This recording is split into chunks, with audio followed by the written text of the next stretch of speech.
الرحیم۔ چاروں اماموں میں آسان مسائل پر عمل کرنا۔ اگر چاروں امام صحیح ہیں تو ہر امام سے جو مسائل ہمیں آسان لگیں اس پر عمل کیوں نہیں کر سکتے؟ عاطف حسین سجاول سے۔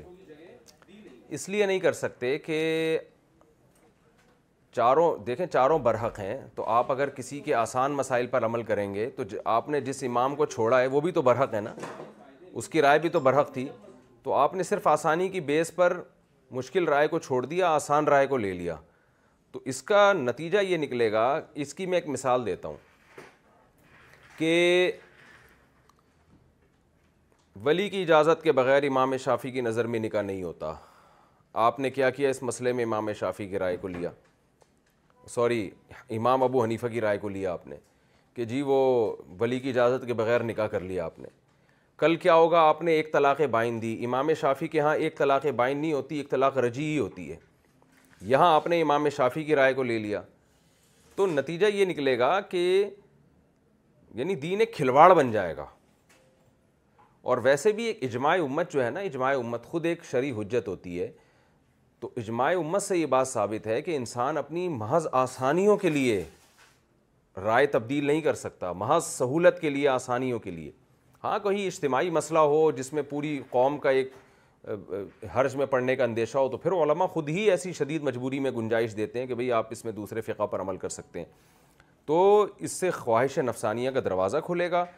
آپ اپنے ایک فقہ پر عمل کریں، اس ایک فقہ میں اگر آسانی آتی ہے تو وہ بھی ٹھیک ہے، مشکل آتی ہے تو اس پہ بھی، اگر سب جگہ سے آسانیاں لے کے شروع کر دیا نا عمل، تو پریکٹیکلی یہ دین جو ہے نا بالکل ایک مذاق بن جائے گا، کھلواڑ بن جائے گا، عملی طور پر چلنا ممکن ہی رہے گا۔ یعنی اسلام ہی کی گویا آپ نے ایک چادر اپنے سر سے اتار کے پھینک دیا آپ نے، یہ حال ہو جائے گا۔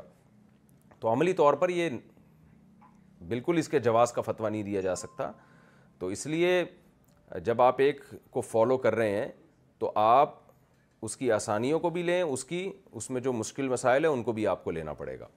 ایک صاحب تھے، وہ شافعی مسلک کے تھے، مجھے کہنے لگے کہ یار میں شافعی مذہب پہ عمل کرتا ہوں اور ہم جھینگا بھی کھاتے ہیں، کیکڑا بھی کھاتے ہیں۔ میں نے کہا ٹھیک ہے بھئی، آپ ایک فقہ پر عمل کر رہے ہیں تو اگر ظاہر ہے آپ مجتہد تو نہیں ہیں، امام شافعی کی تحقیق پر عمل کر رہے ہیں۔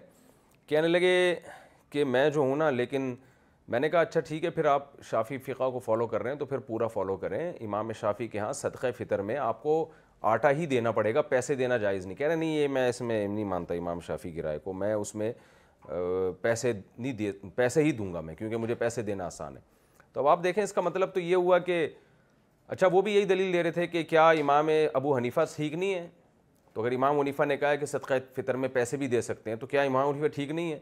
تو میں نے کہا اگر امام حنیفہ ٹھیک ہیں تو وہ دوسرے مسئلے میں بھی ٹھیک ہیں، اور امام شافعی ٹھیک ہیں تو وہ سارے مسئلوں میں ٹھیک ہیں۔ تو آپ نے امام ابو حنیفہ کی جس رائے کو آپ چھوڑ رہے ہیں، جہاں آپ کو آسانی نظر آتی ہے، تو اس میں بھی تو آپ ایک صحیح رائے کو چھوڑ رہے ہیں نا۔ تو صحیح تو چاروں ہیں، چاہے وہ مشکل مسئلہ بیان کر رہے ہوں، آسانیاں دے رہے ہوں، یا آپ کو مشکلات میں ڈال رہے ہوں۔ جب آپ ایک رائے چھوڑ کے دوسری رائے کی طرف آ رہے ہیں تو جس رائے کو چھوڑ رہے ہیں وہ بھی تو عین اسلام ہے۔ تو اس لیے طریقہ یہی ہے، ہمیشہ سے رہا ہے کہ ایک فقہ کو فالو کریں، پھر اس میں اگر کوئی پریشانی ہے تو بھی اسی کو فالو کرنا ہے آپ نے، اس میں آسانی ہے تو بھی۔ قیامت کے دن آپ کہہ سکیں گے کہ اللہ میں نے صرف آسانیوں کو فالو نہیں کیا، میرا مقصد تھا چاروں درست ہیں، تو میں نے جب ایک کا التزام کیا ہے تو اس میں نے اگر ایک آسان مسئلہ لیا تو اس فقہ کا مشکل مسئلہ بھی میں نے لیا ہے۔ تو اس طرح سے ایک اعتدال کی راہ پر انسان آتا ہے۔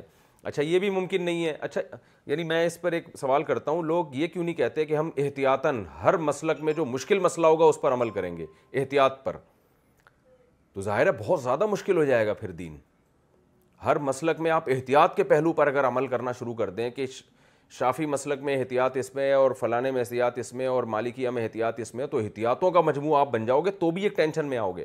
تو اعتدال والی رائے یہی ہے کہ ایک فقہ کو فالو کریں، پھر اگر اس میں کوئی آسان بات ہے تو وہ اس کو بھی فالو کریں، اس میں کوئی مشکل ہے تو اس کو بھی فالو کریں، کیونکہ ہر مسلک میں کچھ چیزیں مشکل ہیں، کچھ آسان ہیں، دوسرے میں کچھ اور مشکل ہے، کچھ اور آسان ہے۔ تو اس سے ایک بیلنس ہوتا ہے کہ اعتدال والی رائے قائم ہو جاتی ہے۔ ہمیشہ سے اسی پر عمل ہو رہا ہے اور علماء کرام اسی پہ فتویٰ دیتے ہیں، اسی کے جواز پر۔